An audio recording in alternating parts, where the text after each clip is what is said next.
And let's get it going. You ready for your second half? All right, ladies and gentlemen, please welcome to the stage your first act of the second half, Mr. Sean Collier.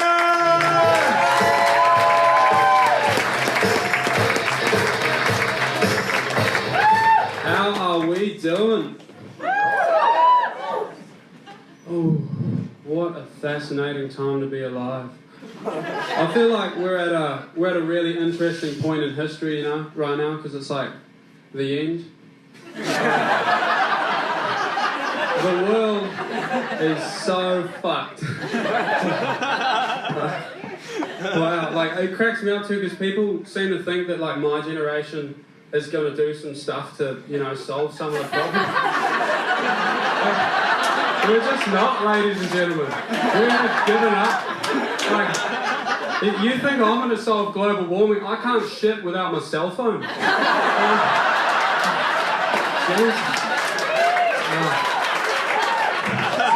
Let me tell you a bit about myself. I've been watching a lot of motivational videos recently. I'm not quite sure why, but I saw this video the other day and I found it quite inspirational. They were talking about how, you know, like if you want to be successful, what you've got to do is just face your fears, whatever you're afraid of, just, you know, go out and experience it. I thought, you know, cool beans, but my biggest fear right now is probably genital herpes. Even without one, you know? 1 in 6 adults in this country has that shit. There are 12 comedians behind me. I'll let you be the judge as to who it is. I've just turned 20 recently.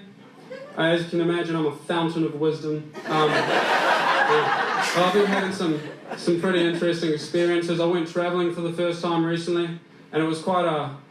I nearly didn't go actually, because we were supposed to have a 2-hour layover in Sydney, and I'm pretty against Australia, you know. But we ended up going to Bolivia, and it was quite surreal, because it was like the first time I've seen poverty on like a national scale, you know, and it was quite profound as a white guy, because, you know, it was the first time I had to actually suppress the urge to colonise.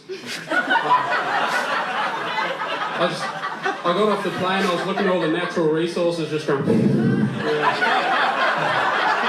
Sure would be a shame if someone exported these to the motherland for a reduced price to give us a competitive advantage in the international economy.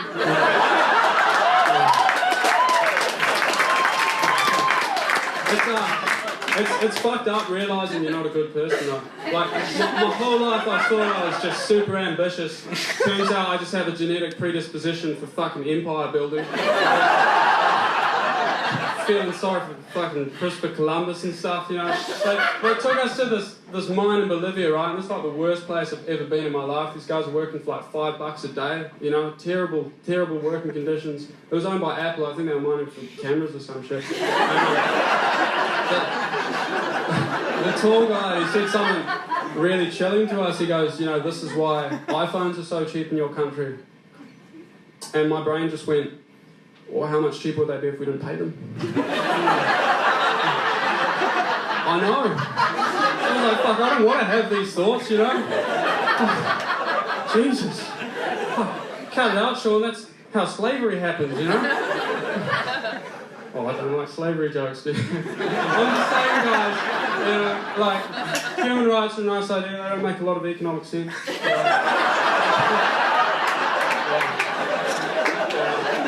We got through that section. You meet a lot of interesting people travelling. You know, like I met a girl from Norway. She spoke 5 languages. I didn't even know there was 5 languages. She goes like, yeah, where I come from, it's normal to just graduate high school multilingual, and of course that fucked me up because I'm from Wellington. And you know, you go to high school I went to, you graduate with chlamydia and a string of lifelong mental health problems. It was rough, man. It was rough coming back to New Zealand after all that, you know. Like, I had to do a bunch of terrible shit. I had to write a CV. I don't know if any of you have done that. Traumatic. Just remembering all the worst shit I've ever done in my life and writing about it as if it wasn't torture, you know. And then you got to have a job interview. Like, I had a job interview at a meat factory. This is not a joke. My life is a joke. They are like, I'm used to stupid questions, right? This guy was just like, oh, Alright, so like, he sits me at a meat factory, sits me down, looks me dead in the eye, goes, "Can you pass a drug test?" No! Why do you think I'm applying at a meat factory, mate? I can't even pass a hypothetical drug test. Drug testing a worker for minimum wage is like IQ testing for a fucking rugby team. It makes less than no sense.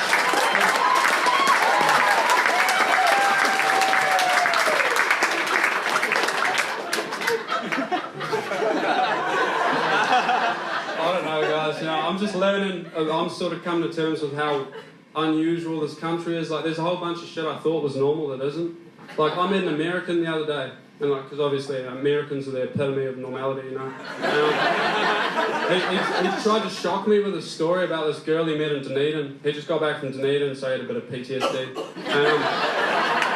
The story was basically, you know, like, the girl just took a whole bunch of drugs, you know, put some up her ass, got in a fight, vomited all over herself, like, spent the night in the cells, you know, pretty normal. And like, it got a bit awkward when he finished the story, because he was looking at me, like, trying to, like, I think he was expecting me to be shocked or something, and I just sort of went, "Oh, did you not do that?" Pretty standard, you know? I don't know what I'm doing, guys. I don't know why I'm here, you know. I think I'm here for the same reason a lot of you are. Just, you know, I love watching people have anxiety attacks.